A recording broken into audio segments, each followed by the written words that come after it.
پابندی ہے اور نیئر فیوچر میں بھی ان کے امکانات نظر نہیں آ رہے کہ عمران خان صاحب کی شاید کوئی ملاقات ہو. اور دوسرا یہ کہ کچھ یہ بھی سننے کو آ رہا ہے کہ مے بی کچھ عرصے تک 1-2 مہینے تک شاید عمران خان صاحب کو ڈیلا جیل سے منتقل کیا جائے کہیں اور، یہ بہانہ بنا کر کہ جی یہاں پہ سیکیورٹی کے مسئلے ہیں، یہاں پہ امن و امان کی سچویشن کو بڑا خطرہ ہے. obviously جب یہ سب ہوتا ہے تو آپ نے کل بھی دیکھا کہ کس طرح سے وہاں پہ ایمرجنسی کی سچویشن تھی، کتنے پولیس اہلکار لگائے ہوئے تھے، کتنے ناکے تھے، آس پاس پوری جو اس کی ویسینٹی تھی اس کو ریڈ زون ڈکلیئر کر دیا گیا ہوا تھا. پھر وہاں پہ سکولز بند ہیں، سب کچھ پورا جو سسٹم ہے وہاں پہ نظام ہے وہ اپسیٹ ہوتا ہے. تو مے بی آئندہ آنے والے کچھ سننے میں آ رہا ہے کہ آئندہ آنے والے کچھ عرصے میں عمران خان صاحب کو شاید یہاں سے موو کر دیا جائے، یہ کہہ کر کے جی یہاں پہ بڑے سیکیورٹی کے مسئلے ہیں، امن و امان کی سچویشن بڑی خراب ہے تو ہم اس وجہ سے ان کو یہاں سے موو کر رہے ہیں. جناب 26ویں اور اس کے علاوہ 26ویں اور 27ویں یعنی ترمیم کے بعد عدلیہ ویسے تو مفلوج ہو کے رہ چکی بھی ہے، لیکن اب ان ججز پر بھی فوکس کیا جا رہا ہے جو اس نظام کا ساتھ نہیں دے رہے، جو اس نظام کے خلاف ہیں. اور ان میں سے ایک سب سے بڑی جو مثال ہے وہ جسٹس جہانگیری کی ہے جناب. ان کے خلاف ایک جعلی ڈگری کا کیس ہے، اس کی کل ہیئرنگ ہوئی ہے اور جسٹس سرفراز ڈوگر اور جسٹس اعظم خان نے ڈویژن بینچ نے کی ہے. یعنی حالانکہ ہوتا یہی ہے کہ جب بھی جج کے خلاف کوئی کمپلین آتی ہے تو یہ بیسیکلی جوڈیشل کونسل میں جاتی ہے، لیکن یہاں اپنے ہی ان کے اپنے کولیگ اسی ہی کیونکہ he works in used to work in Islamabad high court, تو وہیں ان کے اپنے کولیگ اور ادھر ہی وہ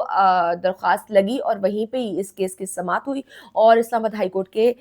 چیف جسٹس نے یہ ہیئرنگ سنی اور انہوں نے کہا ہے کہ جناب یہ درخواست قابل سماعت ہے اور مزید انہوں نے کہا کہ 3 دن کا نوٹس دیا ہے انہوں نے جسٹس جہانگیری کو کہ آپ 3 دن کے اندر اپنے سارے ڈاکومنٹس جمع کرائیں. جناب جسٹس جہانگیری نے سندھ ہائی کورٹ میں ہم نے دیکھا چند ہفتے پہلے انہوں نے یہ بات کی تھی کہ مجھے اللہ اور رسول کی قسم ہے کہ میری ڈگری جو ہے وہ اصلی ہے، جعلی نہیں ہے. میں چونکہ من مرضی کے فیصلے نہیں دے رہا، یعنی کہ جو لوگ ان سے من مرضی کے فیصلے دلوانا چاہتے ہیں تو وہ یہ کہہ رہے ہیں کہ میں وہ فیصلے نہیں دے رہا، تو اس وجہ سے میرے خلاف انتقامی کارروائی کی جا رہی ہے. سوال تو یہ بنتا ہے جناب کہ جب جسٹس جہانگیری صاحب نے وکالت شروع کی تھی تو اس وقت کیوں نہیں ڈگری چیک کی گئی تھی، اور پھر جب وہ 2-3 انہوں نے سرکاری عہدوں پر بھی رہے تو اس وقت کیوں نہیں یہ چیک کیا گیا کہ whether the documents are fake or forged، یہ آپ نے کیوں اس وقت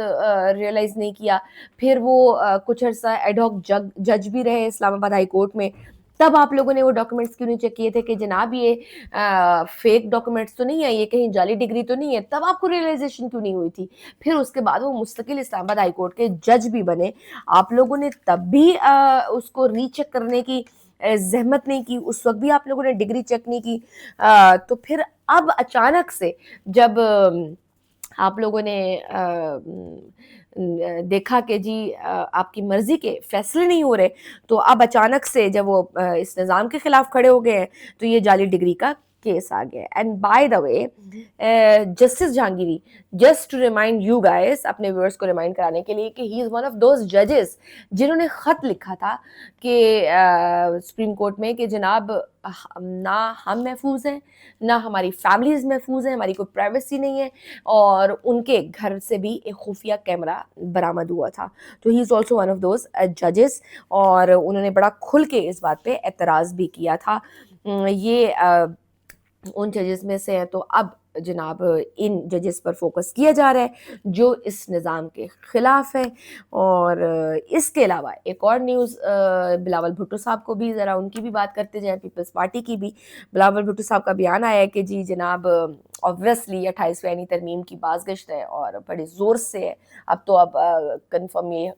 کنفرم اطلاعاتی ہیں کہ جی اب تو کنفرم ہے کہ جی آنی ہے، شاید فیبرری میں آ جائے، کوئی کہتا ہے مارچ میں آ جائے گی. لیٹس سی کب تک آئے گی. بہرحال 28ویں یعنی ترمیم آئے گی اور اس میں نئے صوبوں کی بات چیت ہو رہی ہے، اس میں NFC ایوارڈ کی میں ترمیم کی بات ہو رہی ہے، وہاں پہ صوبوں کے اختیارات کم کرنے کی بات کی جا رہی ہے. تو اس حوالے سے جناب بلاول بھٹو صاحب کا کل بیان آیا ہے. انہوں نے کہا ہے کہ جی پہلے آپ جنوبی پنجاب میں صوبہ بنا لیں نیا، اس کے بعد جو ہے نا پھر ہم آگے چلیں گے. مطلب وہ یہ کہہ رہے ہیں کہ ایک پارلیمنٹ سے 2 ترامیم ہو چکی ہیں یعنی کہ 26ویں 27ویں، تو ابھی 28ویں ترمیم کی ضرورت نہیں ہے، وہ اس کو رہنے دیں اور کیوں نہ کریں، کیونکہ اس میں پھر نئے صوبوں کی بات ہوگی، اس میں NFC ایوارڈز کی ترامیم میں بات ہوگی، اس میں صوبوں کے اختیارات کی بات ہوگی کہ وہ واپس لینے کی بات ہے۔ تو وہ کہتے ہیں کہ جناب جہاں نئے صوبے آلریڈی جہاں نئے صوبے بنانے پر ہمارا اتفاق ہو چکا ہے، آپ پہلے ادھر بنا لیں، یعنی کہ پنجاب میں آپ بنا لیں، جنوبی پنجاب جو میں صوبہ بنانے پہ جو آلریڈی اتفاق ہو چکا ہے آپ ادھر بنائیں، آپ خیبر پختونخوا میں بنائیں، وہاں پر آپ ہزارہ میں بنائیں، بلوچستان میں بنائیں، اس کے بعد آپ جو وہ 20 نئے صوبوں کی بات کرتے ہیں پھر اس کے بعد آپ کیجئے گا، یعنی کہ آپ بلوچستان میں بنا لیں، آپ پنجاب میں بنا لیں، خیبر پختونخوا میں بنا لیں، سندھ کی بات نہیں کرنی، سندھ میں ابھی نہیں بنانے، پہلے آپ ادھر بنا لیں، یہ بات کی بات دیکھی جائے گی۔ سندھ میں اوبویسلی وہ کیوں بنانے دیں گے، یہ وہ کہتے ہیں کہ جی ہمارا تو سندھ میں ہماری حکمرانی ہے، ہمارا کنٹرول ڈسٹرب ہوگا۔ اگر سندھ سے آپ کے صوبے کے اختیارات کم ہو جائیں گے تو پھر تو وہ جو راجدھانی ہے ادھر، جو وہاں پہ جو حکمرانی ہے وہ خطرے میں پڑ جائے گی۔ تو یہ ہے جناب پیپلز پارٹی کی اصل جمہوریت، جو وہ کہتے ہیں کہ جی ہم بڑے جمہوری لوگ ہیں، ہم بڑے جمہوری لوگ ہیں، اور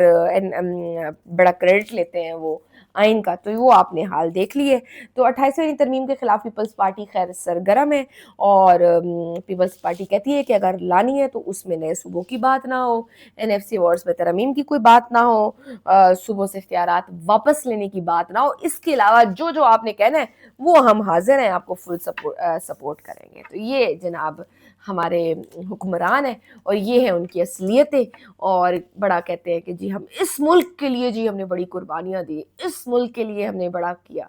تو آپ نے کیا کیا ہے اس ملک کے لیے؟ خیر انٹرنیشنل ایک سٹوری بھی آپ لوگوں کے ساتھ میں شیئر کر لوں، وہ یہ ہے ٹونی بلیئر کی بات ہو رہی تھی جناب، غزہ کی اسپیشلی میں بات کروں، غزہ کے حوالے سے آپ کو پتہ ہے کہ جو نکات ایکسیپٹ ہوئے تھے، اور پھر اس کے بعد اس میں ایک بات کی گئی تھی کہ ہم جو ہے نا بورڈ آف پیس بنائیں گے اور اس کی سربراہی جناب کریں گے برطانیہ کے ایکس وزیر اعظم ہیں ٹونی بلیئر، وہ کریں گے جناب۔ لیکن اس پہ جو عرب ممالک تھے انہوں نے بڑا اختلاف کیا، اور انہوں نے اس پہ کہا کہ نہیں بھئی ہم ٹونی بلیئر کو نہیں مانیں گے، اس پر انہوں نے مخالفت کی کہ جناب یہ نہیں ہو سکتا۔ تو اب ٹونی بلیئر کا نام وہاں سے خارج کر دیا گیا ہے۔ مسلم ممالک کا یہ موقف تھا کہ انہوں نے ٹونی بلیئر بالکل ایک فیئر انسان نہیں ہے، ان کا یہ انتخاب اس پیس آف بورڈ آف پیس کے لیے سوٹیبل نہیں ہے، کیونکہ he had always been biased towards Muslim community. انہوں نے کہا کہ جس طرح سے انہوں نے عراق میں جھوٹ بولا تھا کہ اس میں کوئی کیمیائی ہتھیار بن رہے ہیں، اور پھر ہم نے دیکھا کہ کس طرح سے امریکہ کے ساتھ مل کر عراق کی اینٹ سے اینٹ بجا دی گئی بھی، اور اس کے علاوہ بھی امریکہ کے ساتھ مل کر انہوں نے بہت ساری جنگوں کو ہوا دی اور خلیجی ملکوں میں جنگیں برپا کی۔ تو ان کو اب عرب ممالک کے اعتراض پر اب ان کو ہٹا دیا گیا ہے اس میں سے۔ اور ویسے اگر دیکھیں تو غزہ میں اب تک 590 کے قریب جو ہے نا اسرائیل نے جو جنگ بندی کی خلاف ورزی کر چکا ہے، اور 590 خلاف ورزیاں کر چکا ہے، اور ابھی بھی اسرائیل سے کوئی پوچھنے والا نہیں ہے۔ اور اس سب میں 1000 معصوم فلسطینی شہید ہو چکے ہیں۔ ان کی شہادت کا کسی کو کوئی سروکار نہیں پڑتا، کیا فرق پڑتا ہے اگر وہ معصوم فلسطینی شہید ہو چکے ہیں، لیکن کسی کے کان پر جوں تک نہیں رینگتی۔ تو یہ معاہدہ بھی پتہ نہیں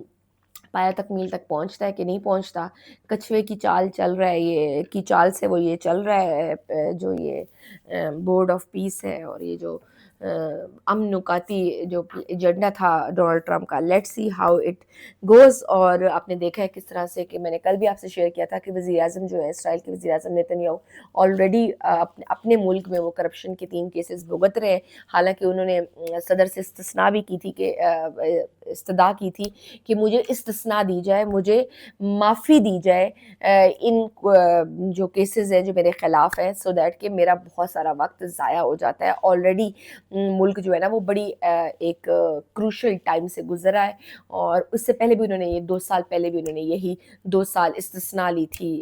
صدر سے کہ جی مجھے معاف کر دیا جائے، کیونکہ میں آلریڈی ملک کے بہت اہم اور حساس معاملات دیکھ رہا ہوں، اور یہ جنگیں انہوں نے جنگ جاری رکھی ہے۔ ایک عذر جنگ کا یہ بھی تھا کہ وہ کرپشن کے کیسز سے بچے رہے اور ان کی اپنی جو حکومت ہے وہ برقرار رہ سکے، لیکن اب چونکہ پھر سے دوبارہ سے یہ کیسز ایکٹیو ہو چکے ہوئے ہیں، اور حالانکہ ڈونلڈ ٹرمپ صاحب نے بھی خود ان کو جو اسرائیلی صدر سے ریکویسٹ کی تھی، لیٹر لکھا تھا کہ جی ان نیتن یاہو کو معاف کر دیا جائے، ان کو بری الزام کیا جائے، ان سب کیسز سے ان کو معافی دی جائے، کیونکہ یہ سارے سیاسی کیسز ہیں اور ان سے انتقام لیا جا رہا ہے، جس پہ جو اسرائیل کے صدر ہیں انہوں نے ان کی اس درخواست کو بھی رد کر دیا تھا، اور انہوں نے کہا تھا کہ میری پہلی، دوسری اور تیسری جو پریورٹی ہے وہ صرف اسرائیل اور اسرائیلی عوام ہیں، وہ آئیں نیتن یاہو صاحب اور آ کے اپنے کیسز بھگتے۔ اب سچویشن یہ ہے کہ ہو سکتا ہے اس سب میں جو نیتن یاہو صاحب مزید دیکھیں کہ یار اب تو میری گورنمنٹ خطرے میں پڑی ہے، تو ہو سکتا ہے کہ وہ کسی ایک اور جنگ میں ملوث ہو جائیں، کوئی اور ایک اور مس ایڈونچر کسی اور، اوبویسلی عرب ممالک اور مسلم کنٹریز ان کے ٹارگٹ پہ ہوتے ہیں، تو ہو سکتا ہے کہ وہ پھر کوئی اس طرح کی حرکت کریں اور کوئی بڑا کارنامہ انجام دیں۔ تو یہ وہاں غزہ کی اور نیتن یاہو صاحب کے حوالے سے جو اپڈیٹ تھی، اور ہم دیکھ رہے ہیں باقی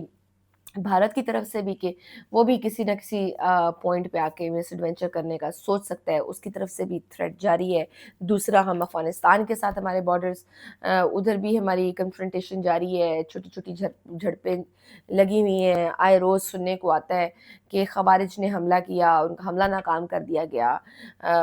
یہاں بم بلاسٹ ہوا ہے، اس کی ذمہ داری ٹی ٹی پی نے لے لی، ریاست نے سوچ لیا ہوا ہے کہ ہم ان کے گھر تک جائیں گے اور ہم ان کو سرے سے اس دہشت گردی کو ختم کریں گے۔ تو بہت سارے چیلنجز ہیں پاکستان کے بھی، معیشت سب سے بڑا چیلنج ہے، جو اشاری ہیں وہ کوئی اتنے سیٹسفائنگ نہیں ہیں، مطمئن نہیں ہیں، اور اوبویسلی معاشی استحکام تبھی آ سکتا ہے جب سیاسی استحکام آئے گا۔ سیاسی استحکام تو مجھے لگتا ہے کہ اب مشکل سے ہی آئے، جو حالات بن چکے ہوئے ہیں وہ تو ایک فل آن ٹکراؤ کی طرف یہ بڑھ چکی بھی ہے سیاست، اور فل آن کنفرنٹیشن ہے، دونوں جانب سے کوئی پیچھے ہٹنے کو تیار نہیں ہے، کسی کو پرواہ نہیں ہے، کسی کو پرواہ نہیں ہے کہ پاکستان اس ٹائم کتنے مشکل دور سے گزر رہا ہے، عوام سفر کر رہی ہے، دہشت گردی ہے، بے روزگاری ہے، انریسٹ ہے، فرسٹریشن ہے، ڈپریشن ہے، انزائٹی ہے، یار بخش دو، اپنے اپنے مفادات سے نکل آؤ۔ بارہا ہمارا تو کام ہے آپ کو بار بار جگانے کا، بار بار ریئلائز کرانے کا، اور وہ ہم کرتے رہیں گے۔ حالانکہ مجھے پرسنلی امید نہیں ہے کہ آپ لوگوں کے کانوں پہ جو بھی رینگے گی، but still I am here, and میں تو اپنا یہ کام کرتی رہوں گی، جو میری ڈیوٹی ہے میں آپ کو یاد کراتی رہوں گی کہ اپنے ذاتی مفادات سے نکل کے ملکی مفادات کے لیے خوددارا اکٹھے ہو جائے، ایک اس پہ آ جائے اور اس ملک کے لیے سوچیں، جو اس ملک کے لیے بہتر ہے وہ کریں، اور کسی نہ کسی طریقے سے سیاسی حل نکالنے کی کوشش کریں۔ یہ جس طرف جا رہے ہیں حالات، یہ ملک کو ترقی کی طرف نہیں لے کے جائے گا، ملک کو مزید مستحکم نہیں کرے گا، بلکہ ملک کو مزید 10 سال پیچھے دھکیل دے گا۔ آئی ہوپ کہ ہماری بات سمجھ آ جائے۔ That's all for today. Like اور شیئر ضرور کیجیے گا۔ اللہ حافظ۔